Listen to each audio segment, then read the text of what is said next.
Assalamualaikum warahmatullahi wabarakatuh. Kembali lagi di program KB Maca, cara yang berbagi informasi masalah kesehatan bersama saya Reski Wahyu.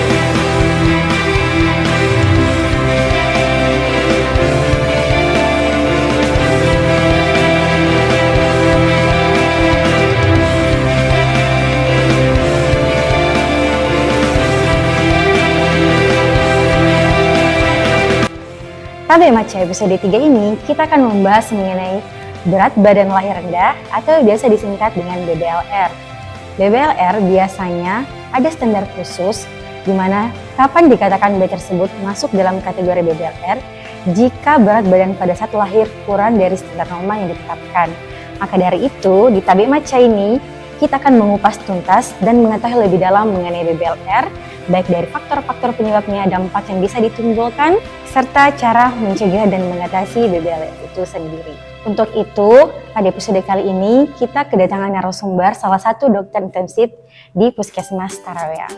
Nah, saat ini kita sedang bersama narasumber kita pada episode 3 KB Maca ini. Silahkan dok, diperkenalkan diri dulu. Assalamualaikum Sobat KB Maca, perkenalkan nama saya Dr. Kurnia Junita, biasa dipanggil Dr. Nia. Saya dokter internship atau dokter yang sedang melakukan pengabdian di Puskesmas Taraweang. Asal universitas saya dari Universitas Muslim Indonesia Makassar. Baiklah, boleh dok saya panggil Dr. Nia biar lebih akrab ya dok? Siap Kak. Ini Dr. Nia. Ya. Secara awam kan masyarakat tahu itu BBLR ini ketika bayi dilahirkan berat badannya kurang dari normal. Boleh dok dijelaskan apa sih itu BBLR, kapan dikatakan BBLR, apa rentang berat badan bayi tersebut masuk dalam kategori BBLR tersebut? Oke.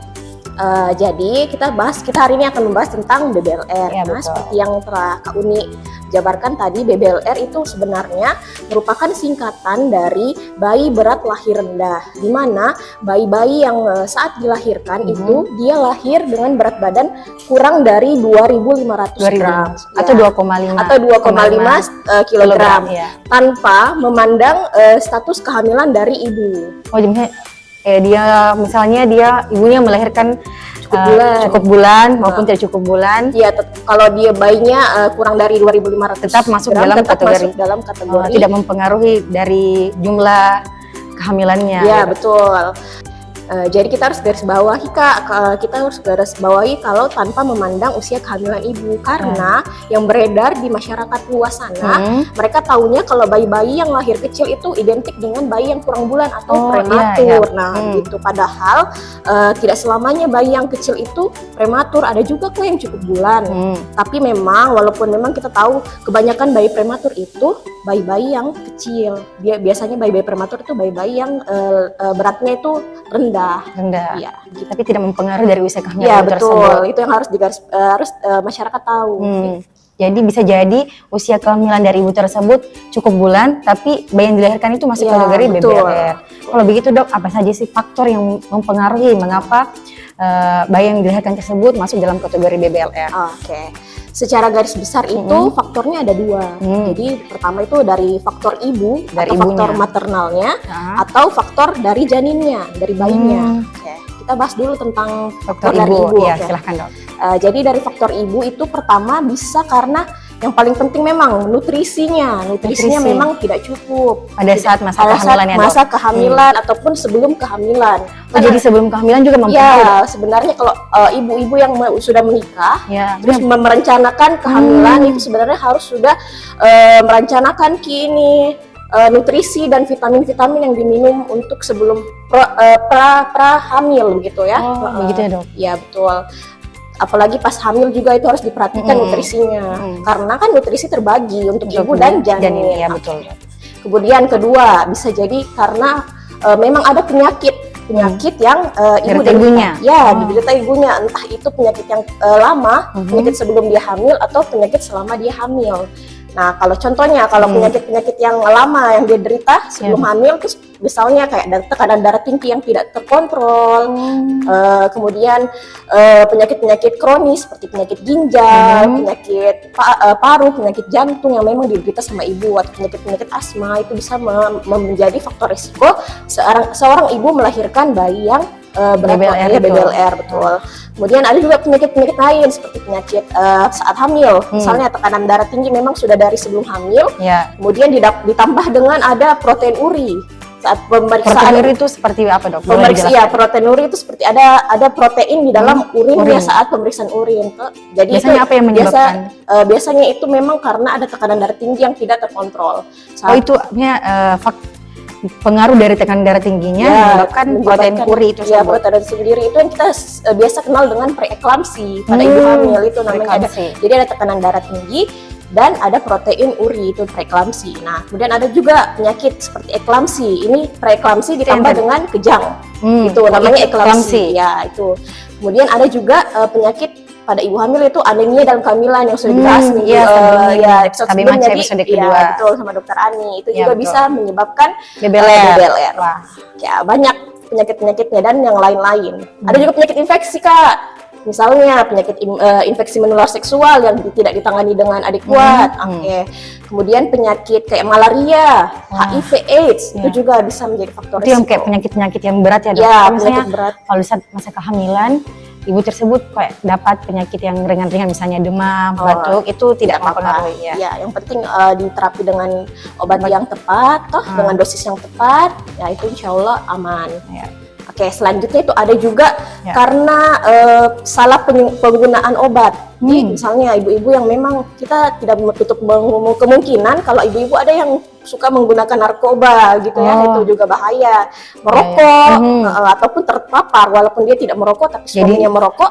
Suami-suami itu harus aware ya, harus jaga ibu hamil. Kalau bisa merokok jauh-jauh. Kalau bisa juga selama ibunya hamil jangan merokok atau kurangi.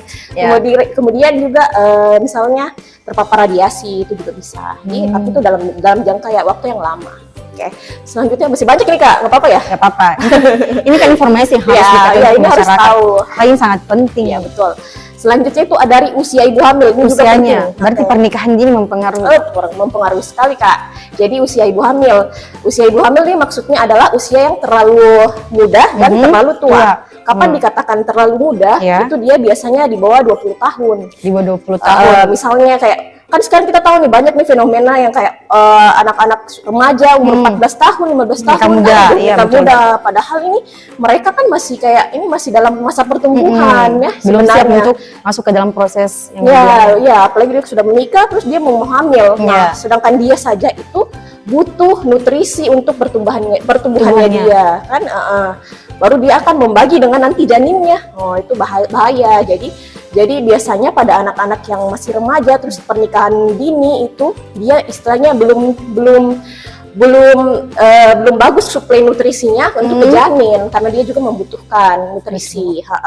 Kemudian juga organ-organnya itu sebenarnya belum matang, terutama organ-organ reproduksi. Di bawah 20 tahun? Ya, di bawah 20 tahun. Makanya itu pemerintah kan ada programnya itu 19 tahun ke atas ya, baru boleh menikah. Betul, Dok. Karena biasanya kan menikah 19 tahun, nanti hamil 20 tahun melahirkan. Jadi saat organ reproduksi belum matang itu justru nanti akan menjadi penyulit, Kak, saat hamil dan melahirkan. Berarti memang secara biologis di bawah 20 tahun itu memang belum siap untuk recommended. Belum siap untuk punya bayi. Belum siap hamil. Terus kalau untuk usia lebih tua itu kapan? Lebih dari 35 tahun. Lebih dari 35 tahun. Kenapa bisa? Karena pada usia lebih dari 35 tahun itu kita sudah kayak untuk khususnya untuk wanita sudah terjadi penurunan fungsi-fungsi dari sel-sel organ terutama organ reproduksi istilahnya itu sudah tidak seperti kita saat umur 22, 27, 25 menurun lah istilahnya. Kemudian juga banyak nih penyakit-penyakit metabolisme yang sudah akan kita dapatkan, misalnya kayak tadi hipertensi, gula, itu mempengaruhi tadi. Kembali lagi yang tadi yang pertama penyakit-penyakit yang diderita ibu. Betul. Okay. Selanjutnya itu ada lagi ini misalnya jarak kehamilan, Kak, juga mempengaruhi. Dari anak pertama ada kedua itu mempengaruhi. Jadi jarak kehamilan itu tidak boleh terlalu dekat. Maksudnya terlalu dekat itu tidak boleh di bawah 2 tahun atau berarti minimal 2 tahun minimal 2 tahun dari anak baru pertama baru hamil lagi. Karena ibu tuh harus mempersiapkan rahimnya, dia harus pulih dulu, dia harus pulih rahimnya, fisiknya, biar untuk hamil kembali. Jadi kalau ibunya sehat, insya Allah anak yang dilahirkan juga sehat. Kita harus sepakat itu. Ya. Itu tadi dari faktor ibunya, Ya, banyak sekali faktor-faktor yang mempengaruhi dari segi dari ibu yang tersebut. Kemudian bagaimana dari faktor dari segi janin? Nah, janinnya sendiri itu pertama memang janin yang misalnya ibu-ibu yang hamil janin kembar. Nah, otomatis kan nutrisi terbagi gitu. Double ya, double jadi 3 malahannya, terbagi 3 ibu janinnya 2. Bahkan kan kalau anak kembar sekarang bahkan ada yang kayak 3, 4 sampai 5 juga ada bahkan itu. Nah, itu resiko terjadinya BBLR tinggi resikonya.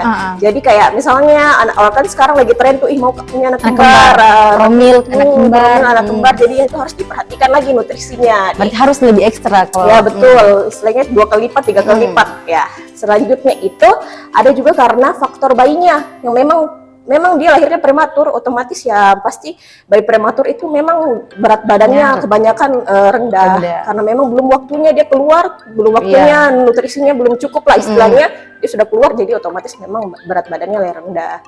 Kemudian juga ada tadi penyakit infeksi yang dari ibu mempengaruhi juga, dia transplasenta melalui plasenta terinfeksi dari ibu ke janin. Kemudian juga penyakit-penyakit kelainan genetik juga bisa mempengaruhi. Dari memang kelainan DNA dalam janinnya itu bisa mempengaruhi BBLR. Wah, banyak sekali faktor-faktor mempengaruhi baik dari segi ibunya tersebut maupun dari janin mempengaruhi bisa terjadi BBLR tersebut ya Dok. Kemudian Dok, dampak apa saja sih yang bisa ditimbulkan jika bayi tersebut lahir dengan BBLR? Baik bagi ibunya, apakah ada dampak bagi ibunya jika bayi yang dilahirkan itu beratnya rendah, dan bagaimana ke depan untuk si bayi tersebut? Jadi kalau untuk dampaknya itu sebenarnya ada dampak jangka pendek dan jangka panjang. Kalau kita mau bahas tentang ibunya, biasanya ibunya itu ke psikisnya pasti diomongi sama mertua, sama tetangga, biasa begitu. Kenapa kecil anaknya? Kenapa kamu tuh besar kok tapi kecil anaknya? Padahal lingkungan itu harus mendukung. Padahal itu lingkungan tuh harus support, harus menjaga kewarasan ibu. Itu sih yang dampak yang paling mempengaruhi ibunya. Ya, karena biasa kan ibu-ibu baby blues itu bahaya. Apalagi yang stres, depresi pasca baby blues aja, babynya normal saja anaknya bisa baby blues. Apalagi kalau lahir BBLR bisa mempengaruhi psikisnya. Betul sekali Kak. Jadi kalau untuk bayinya tadi ya jangka pendek sama jangka panjang. Nah, kalau untuk jangka pendeknya itu saat setelah lahir. Nah, pada bayi-bayi yang BBLR itu kita tahu pasti lemaknya sedikit, lemaknya bayi-bayi itu sedikit. Nah, sedangkan lemak pada bayi-bayi ini berfungsi untuk menghangatkan bayi yang baru lahir. Kan biasa tuh kalau bayi baru lahir putih-putih banyak di badannya. Orang bilang itu nggak bersih kok waktu hamil, padahal tidak, itu lemak malah bagus. Nah, itu bagus. Itu lemak sebagai penghangat bayi yang baru lahir. Nah, fungsinya apa? Biar menjaga suhu tubuh bayi. Kalau bayi kan menyesuaikan betul. Dalam perut sama di luar beda. Jadi kalau pada bayi BBLR sedikit lemaknya, jadi dia rentan untuk kedinginan atau hipotermi. Nah, kalau bayi bahaya itu, bayi hipotermi bisa tekanan darahnya menurun, nadinya meningkat, denyut jantung menurun, itu bisa ujung-ujungnya bisa kematian kalau memang bayinya tidak tahan dengan suhu ruangan berarti bisa menyebabkan kematian. Itu dampak jangka pendeknya. Kemudian ada juga gangguan metabolisme gula pada bayi karena bayi BBLR kurang beratnya kurang, otomatis gula dalam tubuh kurang. Ujung-ujungnya itu kalau kekurangan gula kan gula itu makanannya otak. Ya, nanti ujung-ujungnya akan terjadi kematian sel otak. Ujung-ujungnya yang jangka panjangnya nanti kecerdasan bayi yang lahir dengan BBLR itu akan lebih rendah daripada teman-temannya yang normal seperti itu. Terus juga ada gangguan pernapasan Kak, sesak napas, megap-megap, itu memang karena mungkin fungsi-fungsi organnya tidak terlalu bagus, beda dengan bayi yang normal. Kurang Jadi kecil ya Dok. Ya betul. Terus ada gangguan imunitas juga, kemudian ada dia gampang infeksi, terkena infeksi gitu. Wah, banyak sekali. Banyak kalau itu jangka pendeknya. Itu baru jangka pendeknya, Dok. ya. Jangka pendek saja pengaruhnya, dampaknya itu sudah banyak sekali untuk pengaruh dari bayi tersebut. Gimana dengan jangka panjangnya, Dok? Kalau jangka panjangnya itu bisa karena gangguan pertumbuhan dan perkembangan. Ya. Pertumbuhannya jadi ujung-ujungnya kita kenal dengan stunting. Jadi BBLR bisa menyumbang stunting. Betul, karena BBLR nanti kan bayi-bayi BBLR itu sebenarnya lambungnya lebih kecil dari bayi-bayi yang karena tadi seperti dijelaskan semua organ-organnya itu belum tidak normal, tidak terlalu bagus, maksudnya tidak sepertilah dengan bayi yang normal. Dia lambungnya lebih kecil, menampung ASI lebih kecil, lebih sedikit maksudnya. Jadi pertumbuhan perkembangannya nanti ke depannya bisa terganggu, bisa jadi stunting. Kemudian ada gangguan gangguan kecerdasan, kognisi dan lain-lain. Mungkin dia kecerdasannya tidak seperti anak-anak normal, tapi tidak semua bayi BBLR seperti itu. Tetap bayi yang normal pun bisa juga seperti itu. Tergantung lagi nanti dari cara orang tuanya, nutrisinya lagi dari orang tuanya. Kembali lagi ke nutrisinya. Iya betul, itu cuma resiko terburuk lah, dampak terburuk. Itu kan banyak sekali dampaknya, Dok. Apalagi untuk ibu-ibu yang anaknya lahir BBLR. Terus bagaimana cara mencegahnya dulu, Dok? Cara mencegah agar lahir tidak BBLR. Jadi untuk pencegahannya itu sebenarnya di sini berperan penting, pemeran utamanya itu adalah ibu hamilnya, tapi suami dan keluarga itu harus support. Itu yang paling penting dulu. Harus support kewarasannya, support dari nutrisi dan lain-lain. Jadi setelah itu kita sudah tahu tadi faktor penyebabnya jadi pertama usianya, kalau bisa nikahnya jangan terlalu muda dan jangan terlalu tua gitu kalau bisa. Kemudian jarak antara kehamilan pertama dan selanjutnya itu harus diatur maksudnya diatur. Jadi di sini sebenarnya suami juga harus mengerti, suami harus mengerti gimana caranya biar ibunya tidak hamil. Suami lah mengerti supaya siap. Kapan siapnya 2 tahun yang tadi, Dok, betul. Kemudian kalaupun sudah hamil, ibu-ibu hamil itu wajib rutin kontrol ke bidan ataupun dokter terdekat, puskesmas lah puskesmas terdekat ya.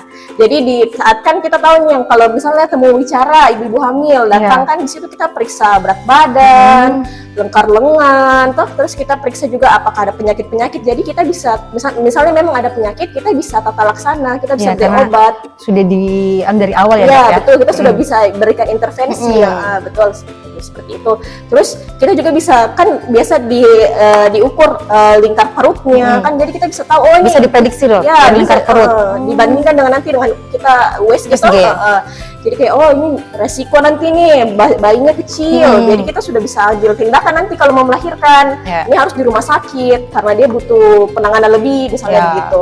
Jadi itu penting sekali datang ke puskesmas saat hamil minimal 4 kali selama kehamilan minimal 4 kali, bisa lebih. Nah, kemudian yang penting tuh nutrisi. Itu paling utama sebenarnya. Nutrisi, vitamin, suplemen yang dari puskesmas tuh harus diminum. Yang diberikan sama bidan atau dokter itu harus diminum. Terus makanannya itu harus dijaga.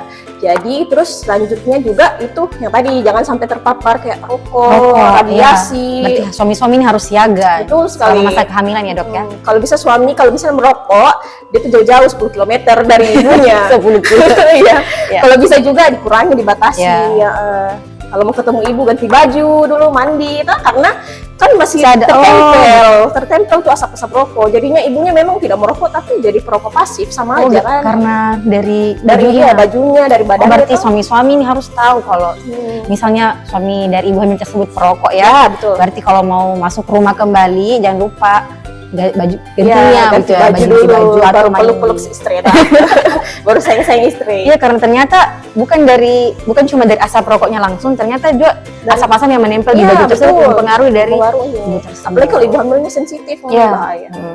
Kemudian terakhir itu yang paling penting nih juga, ibu hamil harus bahagia, tidak boleh stres, tidak boleh stres. Kemudian banyak berdoa, biar kehamilannya lancar, sehat, ibu hamil sehat, betul, anaknya sehat. Kemudian nih, Dok, ini kan biasanya kapan sih ibu hamil tersebut usia kehamilan keberapa biasanya dia di USG, Dok? Oke, kalau usia Segitu. kehamilan sebenarnya usia di atas 10 minggu itu sudah bisa.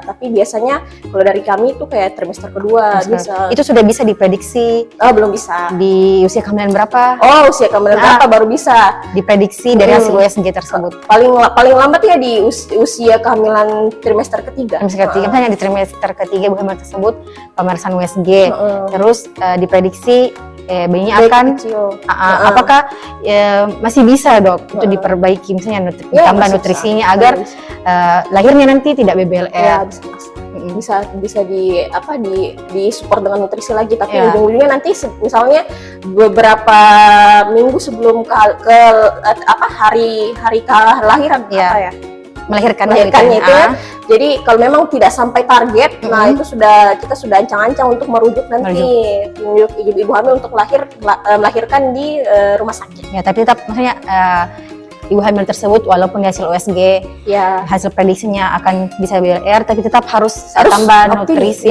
optimis tetap bisa naik, tidak boleh stres itu intinya. Karena kemungkinannya ada kan dok? Betul, kemungkinan kan namanya alat belum tentu kan hasilnya betul. Biasanya alat atau pengukuran kita bilangnya kecil, ternyata pas lahir besar. Banyak seperti itu. Tapi kan kita minimalisir ke resiko terburuk saja. Nah, itu tadi cara mencegah ya dok.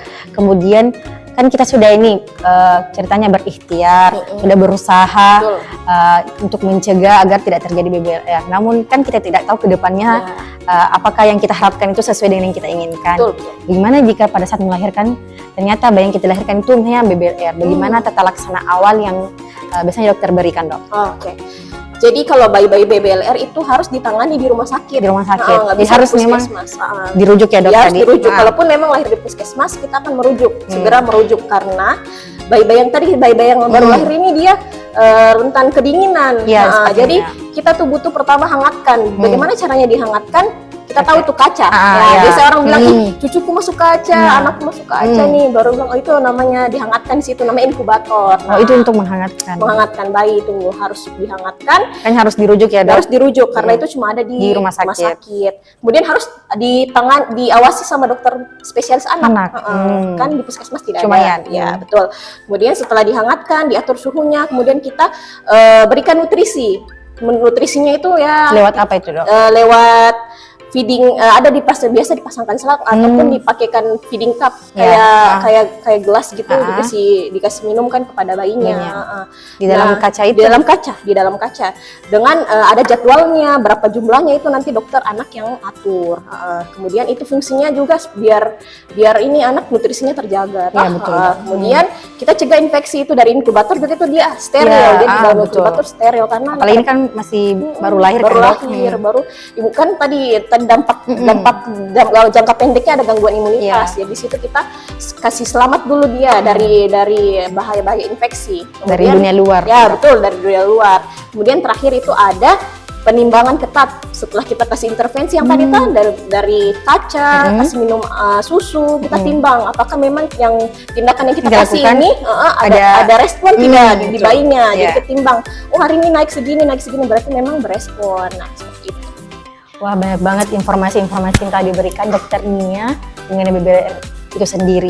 Bahkan saya saja dok, banyak informasi-informasi bahkan ilmu baru yang saya ketahui yang telah dokter Nia bagikan. Apalagi masyarakat kita yang telah diberikan informasi ya dok. Semoga bermanfaat buat semua masyarakat. Dan buat saya juga. Yang kemudian menikah.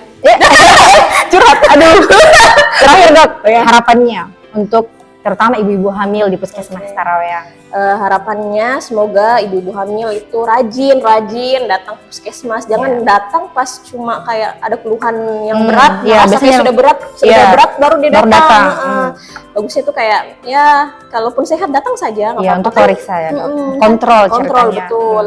Biar dipantau perkembangan ibu dan janinnya. Kemudian semoga ibu-ibu yang hamil itu bisa sehat, bahagia selalu, melahirkan anak-anak yang sehat, cerdas dan berguna bagi keluarga, nusa dan bangsa. Mantap sekali dok. Terima kasih dokter Nia. Sangat bermanfaat hari ini Tabi Maca kita di episode 3 mengenai berat badan lahir rendah ya dok. Nah itulah tadi penjelasan dari dokter Nia mengenai BBLR. Baik itu faktor-faktor yang mempengaruhi, dampaknya sangat banyak, dan cara mencegah dan juga cara mengatasi dan tata laksananya ya dok. Saya rasa itu sangat informasi yang sangat bermanfaat ya untuk kita semua. Iya. Dan jangan lupa tetap menonton Tabe Maca di Puskesmas Tarawean. Dan jangan lupa like, comment, subscribe di media sosial Puskesmas Tarawean. Ada di bawah ini, baik di YouTube, website, Facebook, dan Instagram. Dan juga jika ada pertanyaan-pertanyaan mengenai BBLR ya dok, boleh di komen di kolom komentar. Demikian Tabe Maca episode 3 yang dibawakan oleh Dr. Nia. Tetap ikuti Tabe Maca di episode-episode selanjutnya. Terima kasih. Assalamualaikum warahmatullahi wabarakatuh.